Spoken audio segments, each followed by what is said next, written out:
So we're putting the bodies together, essentially, to see how many bodies there were. And it got called off pretty quick after, guys are gagging. And it's like, dude. You guys were picking up limbs? Yeah. And piecing bodies together? Yeah. For an after actions report? Yeah. I think that was the first time where I got a chance to feel like a sniper, where you're using air assets, precision rifle. And prior to that, I was shooting guys in the tree line. We were being ambushed again. And an assault team went up to this tree line. And I'll never forget looking through the scope. They had to walk across this field. Me and my spotter, sniper, were tucked into another wood line. And there's a couple 100 meters or so to the next tree line. Some guys had squirted off the objective and had hunkered down and was setting up an ambush point in the wood line. ISR fed us that information, and the assault team started to press them. And they have a dog with them. The dog's barking. He's honing in on something in the wood line. And I see these like flashes. I'm like, oh shit, those are eyeballs, blinking in the tree line. I don't have a clear shot. Nothing's really happening. And then you just see sparks erupt from the tree line, and Long goes down, Keith goes down. Our dog starts running weird, shooting through the tree line and making a circle. I'm like, what is going on? I start shooting. Then I see Long, one of the team leaders, and he's picking up Keith, and we hear, man down, he's shot in the head and all this stuff, right? And shit. I'm like, what the fuck? Or what, excuse me. And I start shooting guys in a tree line, but I can't really see where the bodies are. I could see flashes of light. I know I hit one guy. After that, my spotter, he's calling guys out. I don't know what happened if I'm hitting anybody after that. I'm laying down more so like suppressive fire as they're dragging their guys back.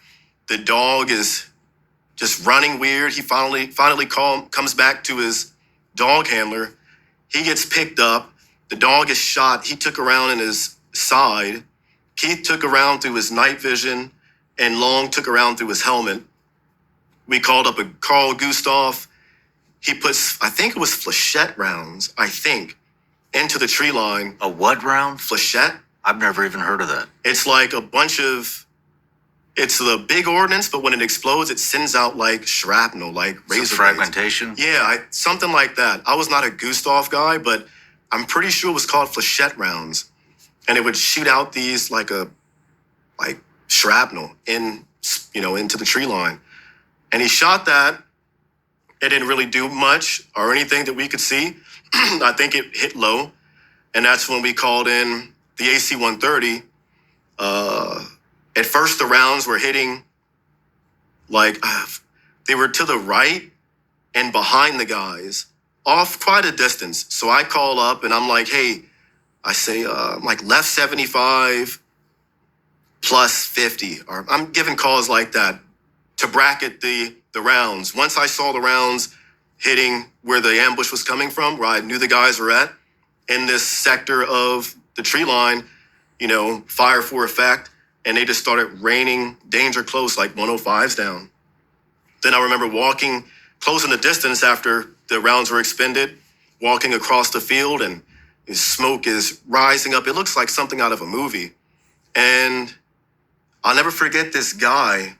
I think he was in shock or something, but he's walking. I don't know where he came from, but he's walking through this smoke. And I had changed mags by this point. I lined up with him, and he turns to go do his thing.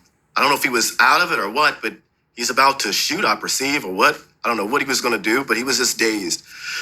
And he's got his AK with the wrapped up tape around it. And he turns, and I remember plucking him, but it felt like my gun didn't go off or nothing ejected. And I thought I had like a squib round. I fired, an assault team lights this guy up. So I'm stuck looking at, empty out, or take my mag out, looking at what's going on, trying to figure out if I have a squib or whatever. My gun's jacked up. I had no idea that I was shooting subsonic. I had pulled the wrong mag, so I shot subsonic at him. And with the subsonic, you have to rechamber around each time, and it's not enough blowback to chamber the next round. I had no idea I was doing that. Finally figured it out, changed out my mag, and we carried on from that mission. But I remember going into the tree line, seeing body parts. And the first thing I came across was a hand. And it looked like, here again, my mind does a weird trick where I say Mickey Mouse glove. Like the swollen Mickey Mouse hand glove. It looked like that.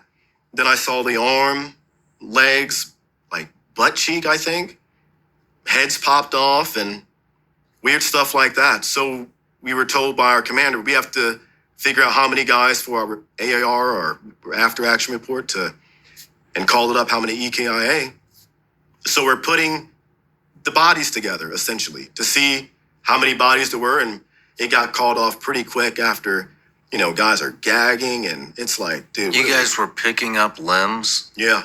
And piecing bodies together? Yeah. For an after actions report? Yeah. Oh yeah. To see how many guys that we killed.